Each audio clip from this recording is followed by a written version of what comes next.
नमस्कार, स्वागत है आपका जी बिजनेस में। मैं हूं दीपक डोभाल और आप देख रहे हैं आपकी खबर आपका फायदा। क्या 4 साल से कम उम्र के बच्चों को कफ सिरप देना जानलेवा साबित हो सकता है? दरअसल मुंबई से एक चौंकाने वाला मामला सामने आया, जिसमें एक कफ सिरप देने के कुछ ही देर बाद एक 2.5 साल के बच्चे की सांसें करीब 20 मिनट तक के लिए थम गई। हालांकि डॉक्टरी उपचार और सीपीआर देने के चलते बच्चे की हार्ट बीट वापस आ पाई। फिलहाल डॉक्टर्स भी बच्चों को कफ सिरप नहीं देने की सलाह दे रहे हैं, खास तौर से 4 साल से कम उम्र के बच्चों में। ऐसे में आज हम इसी मुद्दे पर चर्चा करेंगे, समझेंगे कि आखिर कफ सिरप बच्चों के लिए क्यों घातक हैं, इनमें कौन कौन से ऐसे एलिमेंट्स हैं या कंपाउंड्स हैं जो जानलेवा साबित हो सकते हैं। साथ ही साथ समझेंगे कि बच्चों को अगर कफ सिरप नहीं देनी है तो फिर इसका विकल्प क्या है, क्योंकि आजकल सर्दियों का मौसम है, खांसी जुकाम बड़ा आम हो गया है और बच्चे जब खांसी जुकाम से पीड़ित होते हैं तो घर वाले चिंता में आ जाते हैं। इसलिए इस मुद्दे पर चर्चा करना बेहद जरूरी है। पहले ये रिपोर्ट देखिए, लौट रहे हैं खास मेहमानों के साथ।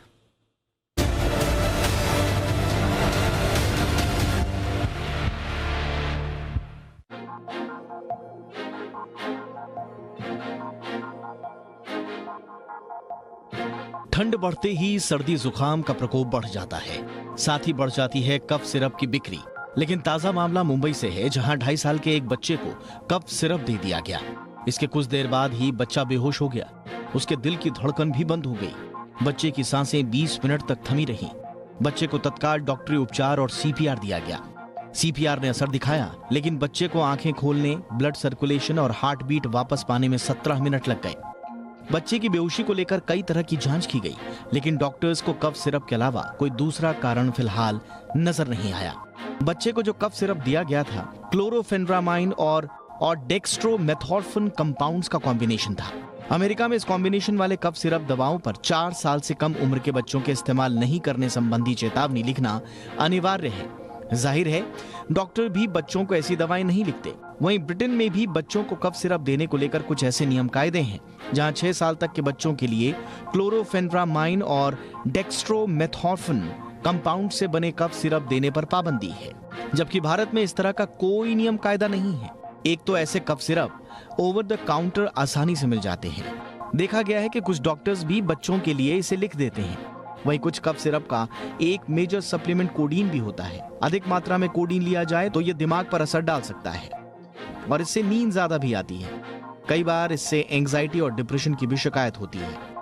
हालांकि सरकार की सख्ती के बाद इस तरह की दवाएं अब ओवर द काउंटर मिलना मुश्किल हो गया है, लेकिन इसके बावजूद डॉक्टर्स का कहना है कि जहां तक संभव हो बच्चों को खांसी की दवाई नहीं दी जानी चाहिए, क्योंकि ज्यादातर कफ सिरप खांसी को दबा देते हैं और अगर ज्यादा खांसी है तो बच्चे को एलर्जी के लिए एंटी हिस्टामाइन युक्त खांसी की केवल एक खुराक दी जा सकती है। आयुर्वेदिक उपचारों के तहत बच्चों में खांसी होने पर इन्हें हल्दी या शहद युक्त दूध या फिर घर पर बने तुलसी का काढ़ा देने का भी प्रचलन है। कहा जाता है कि इसके कोई साइड इफेक्ट भी नहीं होते। फिलहाल बच्चों की जिंदगी को खतरे में डालने से अच्छा है कि कोल्ड ज्यादा होने पर डॉक्टर को दिखाएं, ना कि खुद डॉक्टर बन जाएं। ब्यूरो रिपोर्ट, जी मीडिया।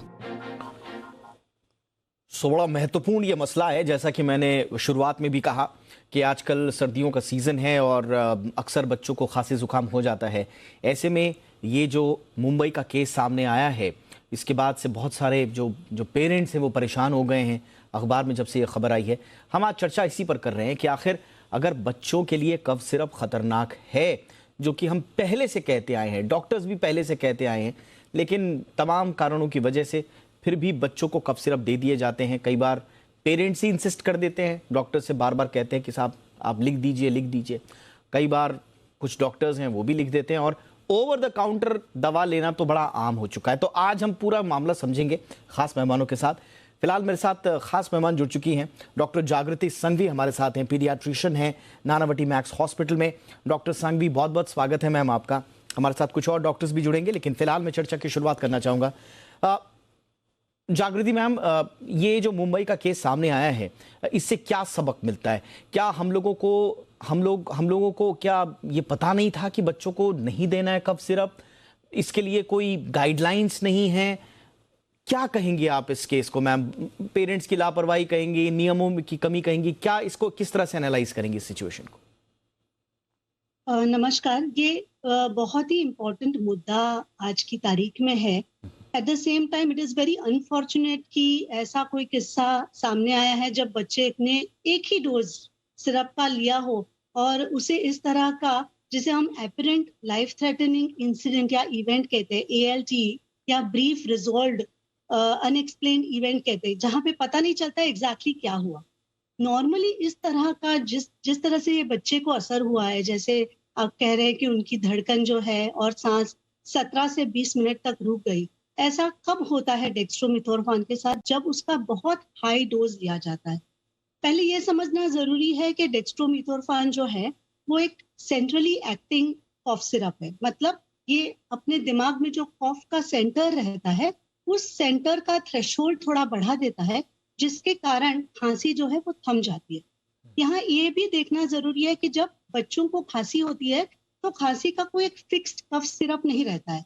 तो खांसी के लिए बाजार में अलग अलग प्रकार के कफ सिरप क्यों मिलते हैं? क्योंकि एक ड्राई टाइप की खांसी आती है जो बहुत थ्रोट को इरिटेट करती है, या फिर नाक में जैसे म्यूकस है वो जैसे बाहर निकलता है, ऐसे पीछे के साइड ट्रिकल होके गले को इरिटेट करता है, और उसके कारण जो खांसी होती है उसे हमें सप्रेस करना पड़ता है, मतलब उसे कम करना पड़ता है। दूसरी उस तरह की खांसी होती है जो लंग्स में सिक्रीशंस बढ़ने की वजह से आती है, और लंग में अगर इन्फेक्शन हो तब हम एक्सपेक्टोरेंट टाइप के कफ सिरप्स देते हैं, जिससे खांसी बढ़े और म्यूकस बाहर जो है, बच्चा या तो वॉमिटिंग करके या तो जैसे बड़े हैं वो कफ बाहर निकाल देते, बलगम बाहर निकालते, उस तरह से निकाल दे।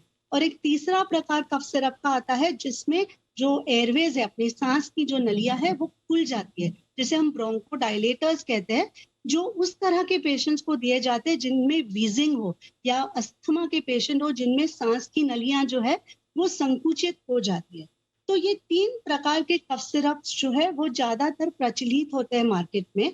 और जब हमें कोई पेशेंट कॉल करके बोलता है बच्चे को खांसी, आप दवाई दे दो, तो खांसी का उस तरह से दवाई ओवर द काउंटर या फिर बिना किसी डॉक्टर को न दिखाए अगर पेरेंट्स ले रहे हैं, तो ये बहुत गलत हो जाता है। बिल्कुल। और यही मैं जितने लोगों से बात कर रहा हूँ, यस मैम, आपने बिल्कुल सही कहा, मैं जितने लोगों से बात कर रहा हूँ, इनफैक्ट मैं अपने दर्शकों से भी कहूंगा, आप जरा ऑब्जर्व कीजिए खुद अपने घर में और अपने आसपास के घरों में।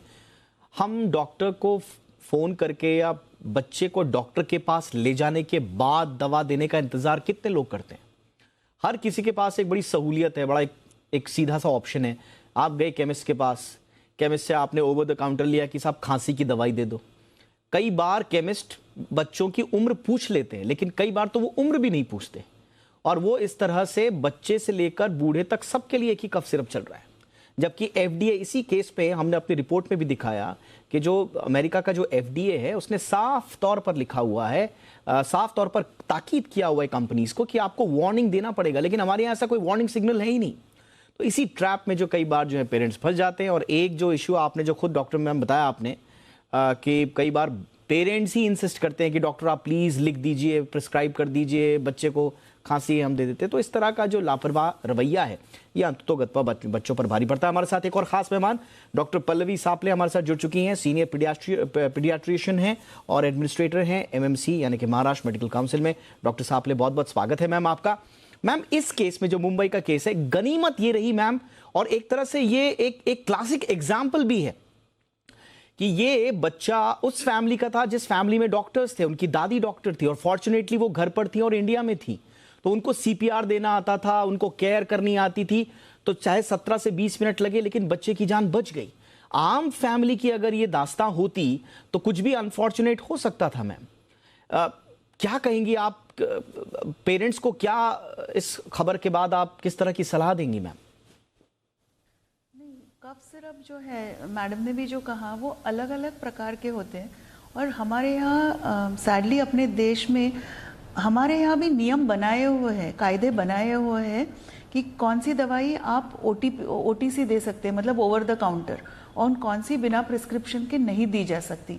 बट आपने जैसे थोड़ी देर पहले कहा, ये बहुत कॉमन हो गया है कि केमिस्ट के पास जाना और कहना बच्चे को खांसी है, कोई खांसी की दवाई दे दो। और खांसी तो ऐसी बात है कि पहले 3-4 साल में बच्चे को तो साल में 2-3 बार होनी ही होनी है, तो इस बच्चे की दवाई उसको दे दी, उसकी इसको दे दी। कभी कभी दवाई के साइड इफेक्ट्स तो दूर की बात है, सिर्फ दवाई हलक में अटक जाती है गले में और बच्चा चोक कर जाता है, क्योंकि वो खांसता रहता है, उसको सांस लेने में तकलीफ होती है और आप उसमें उसको दवाई पिला रहे हो। तो ये बच्चा बहुत लकी था कि उसको दवाई तो मिली लेकिन उसकी जान बच गई और उसको कोई डैमेज नहीं हुआ।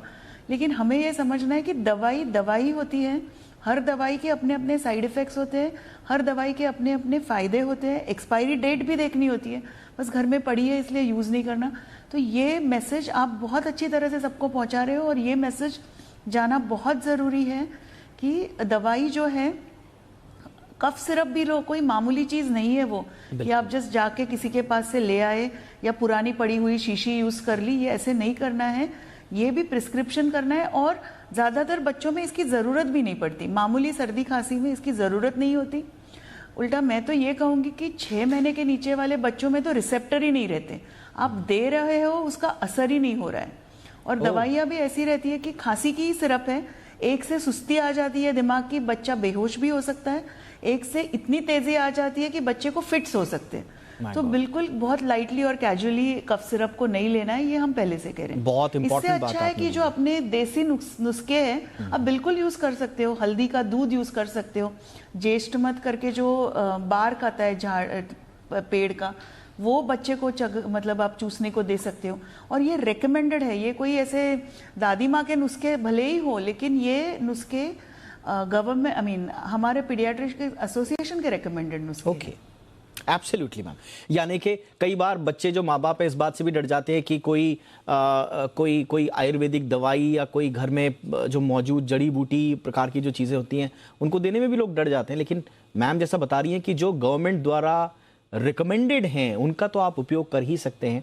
डॉक्टर विवेक नागिया इस वक्त हमारे साथ जुड़ चुके हैं, हेड हैं पल्मोलॉजी के मैक्स हॉस्पिटल में। डॉक्टर नागिया, आपका बहुत बहुत स्वागत है।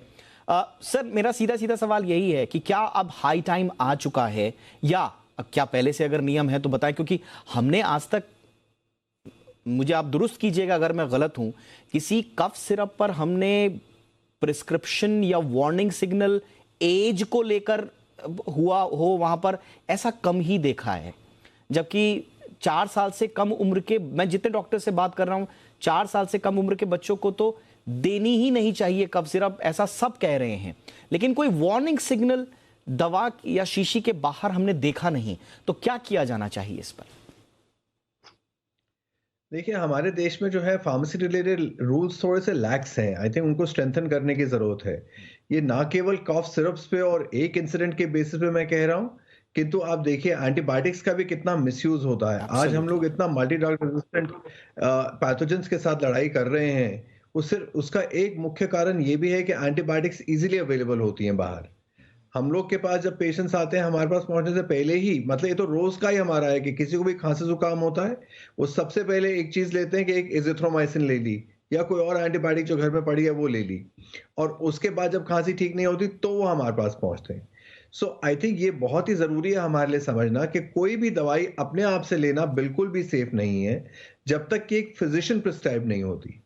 कई बार ऐसा भी मैंने देखा है कि लोगों के पास जो पुराना प्रिस्क्रिप्शन पड़ा होता है 2 साल पहले का, 4 साल पहले का, वो अपने आप फिर से दवाइयां लेनी शुरू कर देते हैं। वही दवाइयां अपने रिलेटिव्स को देना शुरू कर देते हैं अगर सिमिलर सिम्टम्स होते हैं। वो ये भूल जाते हैं कि कई बार क्लिनिकल कंडीशन डिफरेंट भी हो सकती है एज कम्पेयर टू जो पिछली बारी थी। जरूरी नहीं कि हर बारी खांसी वैसे ही होगी, कई बारी उसके साथ में वीजिंग भी हो सकती है, उसके साथ में अंदर बलगम भी जमा हो सकता है। सो वो सब दिखवाना बहुत जरूरी है। So over the counter medication and अपने आप से मेडिसिन लेने में काफी खतरा है। स्पेशली बच्चों में देने में तो ये नुकसान है कि कई बार बच्चों को एडिक्शन भी हो सकता है उसकी वजह से। जैसा कुछ लोगों का ब्रेन सप्रेस हो सकता है, कुछ का हाइपर एक्टिव हो सकता है। फिर कई बार 2 या 3 दवाइयां अगर हम साथ साथ दे रहे हैं, उनके आपस में इंटरेक्शन की वजह से भी नुकसान होने का खतरा रहता है। सो आप तो 4 साल कह रहे हैं, मैं तो कहूंगा 6 साल तक के बच्चों के लिए भी कॉफ सिरप रेकमेंडेड नहीं है। अगर किसी को खांसी जुकाम है, ये यूजुअली सेल्फ लिमिटिंग इलनेस होती है, 2 या 3 हफ्ते में जाके ठीक हो जाती हैं अपने आप ही। ज्यादा है तो थोड़ा बहुत सेलाइन, जो नमक का पानी होता है, उसके सेलाइन ड्रॉप्स यूज कर सकते हैं, थोड़ा सा म्यूकस पुल आउट कर सकते हैं, सक्शन कर सकते हैं, उतना ही बहुत रहता है यूजुअली। किंतु कॉफ सिरप देने में खतरा ही है, बिना प्रिस्क्रिप्शन के, बिना सोचे समझे। एब्सोल्युटली सर, और आपने बहुत इंपॉर्टेंट बात एक बोली जो कि बहुत कॉमन है इंडियन हाउस होल्ड्स में, इंडियन फैमिलीज में, कि व्हाट्सएप पे भी किसी ने भेज दिया कि अरे मैंने तो ये लिया था, मेरे बच्चे ने ये लिया था, या कई बार तो जो बूढ़े दादा दादी हैं उनकी दवा जो है वो बच्चों को पिला दी जाती है, और ये बहुत कॉमन है। और हमें इस बात को स्वीकार करने में कोई गुरेज नहीं होना चाहिए, क्योंकि जब तक आपने हिट नहीं किया रूट कॉज को तब तक आप समझ नहीं पाएंगे। इसलिए मेरी तमाम उन दर्शकों से हाथ जोड़कर विनती है जो इस तरह से खुद से डॉक्टर बन जाते हैं, या फैमिली फ्रेंड्स में ग्रुप में किसी ने डाल दिया, उसको आपने उठाया, दवाई बिना सोचे समझे ओवर द काउंटर लिया और बच्चे को दे दिया। तो बच्चों को कफ अगर होती है तो क्या बहुत ज़रूरी है सिरप देना? ऐसा हम इसलिए कह रहे हैं क्योंकि मुंबई में एक केस आया, अनफॉर्चुनेटली एक 2.5 साल के बच्चे को बहुत सारी परेशानियां झेलनी पड़ी।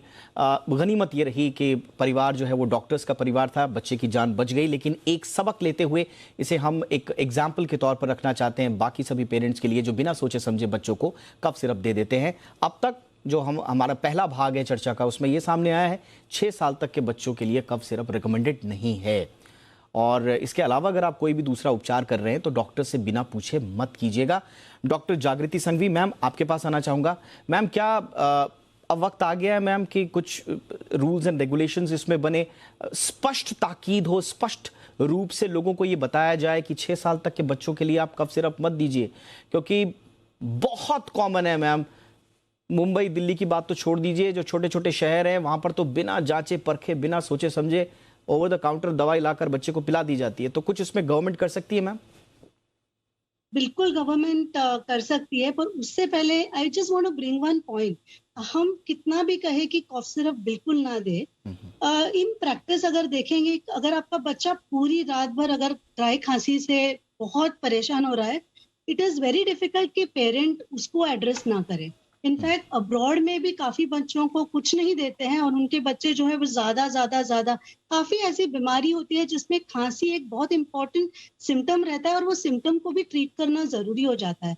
पर उस वक्त rather than over the counter parents decide करें कि कौन सी दवा लेनी, आप अपने डॉक्टर के पास जाएं। और ये जो दवाइयां हैं जिसका नाम जो बहुत डिफिकल्ट है आप लोगों के लिए, ले पीपल के लिए, वो सब दवाइयां भी actually they are drugs, they are meant for a reason and they are FDA approved. But अगर डॉक्टर को जरूरी लगेगा तो वो राइट डोज में आपको देंगे। जैसे कि डॉक्टर विवेक ने बताया, पॉइजनिंग तक ना पहुंचे या कोई ज्यादा डोज, ओवरडोज ना हो, उसी के लिए आपको डॉक्टर की बिना प्रिस्क्रिप्शन से ये दवाई नहीं लेनी है।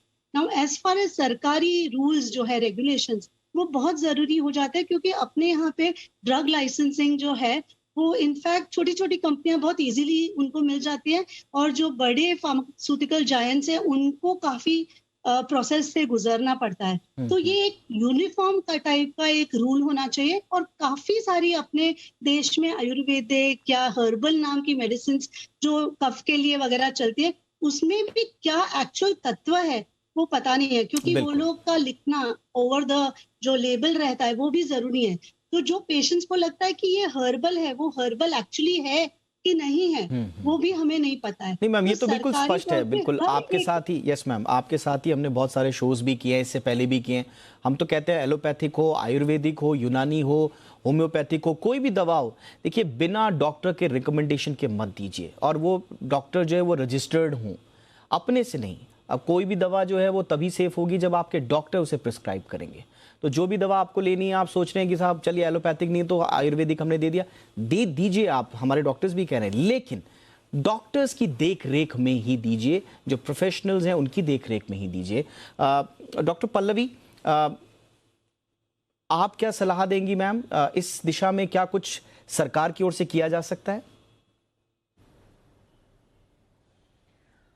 सरकार के तरफ से थोड़ी केमिस्ट में FDA करती रहती है। मैं ये नहीं कहूँगी कि सरकार सुस्त है, हमारे नियम है, लेकिन हर केमिस्ट के पास जाके चेक करना ये होता है कि नहीं, बिकॉज उनके पास बहुत शेड्यूल के ड्रग्स रहते हैं। बट ये चीज़ ज़रूरी है कि अपने देश में सबको ये डिसिप्लिन होनी चाहिए कि जो ओवर द काउंटर ड्रग्स है, OTC जैसे पैरासीटामोल वगैरह, ये आप लेते रहें। बाकी जो प्रिस्क्रिप्शन के हैं वो केमिस्ट ने बिल्कुल देने ही नहीं चाहिए बिना प्रिस्क्रिप्शन के, एक पेशेंट ने दूसरे के इस्तेमाल नहीं करनी चाहिए। और हम कफ सिरप के बारे में आपको डराना नहीं चाहते, मतलब मैं तो क्योंकि कुछ कुछ दवाइयों में सिरप की ज़रूरत रहती है, लेकिन जैसे मैडम ने कहा कफ सिरप के अनेक प्रकार रहते हैं। कभी कभी अस्थमा को पेशेंट को भी हमें एक तरह का सिरप देना पड़ता है जिसके साइड इफ़ेक्ट्स भी रहते हैं, लेकिन वो अस्थमा के लिए ज़रूरी होता है। तो ऐसी भी कभी कभी है, बट डॉक्टर की सलाह के बगैर मत लीजिए। कफ सिरप कोई ऐसी जगह नहीं है कि इस बच्चे को खांसी सर्दी थी उसमें काम आ गया, अभी आधी शीशी रह गई है तो दूसरे बच्चे को यूज़ करें, ये करना ही नहीं है। बिल्कुल ये ध्यान रखना है, जो भी दवाई, कफ सिरप दवाई है ये समझ के चलिए, एक बच्चे की दूसरे को, एक बड़े आदमी की दूसरे को भी देनी नहीं है। बिल्कुल, ये आपने बहुत इंपॉर्टेंट कहा, ये डिसिप्लिन हमें अपने आप में लेनी है पहले। Absolutely ma'am. और यहाँ पर एक चीज़ और मैं क्लियर कर दूं, हमारे डॉक्टर्स तो साथ ही साथ में बता भी रहे हैं, लेकिन हम भी बतौर एक जिम्मेदार चैनल क्लियर कर दें यहाँ पे कि देखिए, कफ सिरप से डराना हमारा मकसद नहीं है, या ये कहना कि कफ सिरप तो पूरा ख़त्म है, इसको मत यूज़ कीजिए, हम ये भी नहीं कह रहे हैं। लेकिन कफ सिरप कितना लेना है, किस मात्रा में लेना है, किस आयु वर्ग के लोगों को किस प्रकार देना है, ये काम डॉक्टर्स का है। हम बार बार यही कहना चाह रहे हैं, जैसे हमारे डॉक्टर्स कह भी रहे हैं कि छोटी उम्र के बच्चों को कभी कभी हो सकता है कफ सिरप देनी पड़े, लेकिन वो डॉक्टर डिसाइड करेगा, वो आप या आपके रिश्तेदार डिसाइड नहीं करेंगे, वरना वो बच्चे की जान के लिए खतरा हो सकता है। Doctor Vivek Nangia, cough syrup को लेकर एक चीज जो धारणा आम हाउस होल्ड्स में है, इंडियन हाउस होल्ड्स में, वो पेरेंट्स के थ्रू भी आती है। हम देखते हैं कि कई बार जो है कुछ पुरुष, कुछ महिलाएं, वो खुद एडिक्टिव होते हैं, उनको बिना नींद, उनको जो है वो बिना कफ सिरप लिए भी नींद नहीं आती। हमने पिछली बार इस पे शो भी किया था, इस पे बहुत सारे पेपर्स भी छप चुके हैं, कई बार रिपोर्ट्स भी आ चुकी हैं। तो वो यही प्रवृत्ति की, साहब मैं तो इतने साल से कफ सिरप ले रहा हूं या कफ सिरप ले रही हूं, तो मुझे तो कुछ नहीं हुआ, तो बच्चे को भी कुछ नहीं होगा, अपनी शीशी में से 2 चम्मच दे दिए बच्चे को। हो सकता है आज उसे प्रॉब्लम ना हो, लेकिन हो सकता है कभी ऐसा अनफॉर्चुनेट इंसिडेंट हो जाए जैसा मुंबई में हुआ। जी बिल्कुल हो सकता है। बच्चों में तो स्पेशली ओवरडोजेज होने का बहुत खतरा रहता है। इनकी तो डोजेज जो है वो इतनी माइन्यूटली वेरी करती हैं, जिसको एडजस्ट करना बहुत बहुत जरूरी होता है। सो ओवरडोज हो सकता है, कई बार एक्सीडेंटली भी बच्चे अपने आप ले लेंगे। एक बार बच्चों को पता लग जाए कि ये बॉटल ये वही है जिससे मैंने पिछली बार भी लिया था, हो सकता है वो अगली बार खुद ही उठा के ले लें। सो वो भी एक रिस्क है जिसके बारे में हमें सोच के रखना है। तीसरी बात यह है कि एडिक्शन के अलावा जो है इनसे नुकसान होने का, लॉन्ग टर्म पे नुकसान होने का भी खतरा रहता है। ब्रेन एक्टिविटी स्लो हो सकती है, ओवरऑल परफॉर्मेंस स्लो हो सकती है, हार्ट रेट बढ़ सकता है कुछ दवाइयों की वजह से, अरिथमियाज हो सकते हैं, वेंट्रिकुलर अरेस्ट हो सकते हैं। सो काफी कॉम्प्लिकेशन होने की संभावना रहती है इन सब दवाइयों से। सो कोई भी जो दवाई है, मेरा तो ये मानना है कि एक पैरासीटामोल जो फीवर के लिए ओटीसी होनी चाहिए या कुछ मल्टीविटामिन होने चाहिए, उसके अलावा बाकी सब दवाइयां रेगुलेटेड होनी चाहिए, और सिर्फ तभी मिलनी चाहिए अगर डॉक्टर की प्रिस्क्रिप्शन साथ में है। तो इवन कॉफ सिरप्स के ऊपर भी अगर सिर्फ एक लेबल ही लगा दिया जाए that this is prohibited without a prescription, मेरा ख्याल उतना भी सफिशिएंट रहेगा लोगों को डिस्करेज करने में कि आप ऐसे ना लें और ऐसे इस्तेमाल ना करें। और इनफैक्ट मैंने तो बहुत सारी दवाइयों में देखा है कि उनमें तो बाकायदा लिखा होता है कि 4 साल से कम उम्र के बच्चों के लिए 1 ढक्कन दे दें, 2 ढक्कन दे दें। ये भी कई बार तो ये उल्टा है, ये उल्टा चलन है। तो मुझे लगता है कि आज की चर्चा के बाद एक चीज़ तो बिल्कुल साफ है कि इसमें सरकार को आगे आकर कुछ ना कुछ करना पड़ेगा। कैसे डिस्करेज किया जाए बिना किसी ज़रूरत के कफ सिरप का इस्तेमाल। और आज तो हमने बच्चों की बात की है, इससे पहले हमने बड़ों की भी बात की है। तो बच्चे हों या बड़े हों, बिना प्रिस्क्रिप्शन के ओवर द काउंटर जाकर आप कफ सिरप ना लें, ये आपकी सेहत के लिए बहुत बड़ा खतरा हो सकता है। सावधान रहें, सतर्क रहें, आप खुद सुरक्षित रहें और दूसरों को सुरक्षित रखें। ये इसी उम्मीद के साथ बहुत बहुत शुक्रिया आप तीनों का। Doctor Pallavi Sable, thank you so much ma'am, आपने वक्त निकाला। Doctor Jagruti Sanghvi, thank you so much ma'am. Doctor Vivek Nangia, thank you so much sir वक्त निकालने के लिए। आपकी खबर आपका फायदा में इतना ही, इजाजत दीजिए, नमस्कार।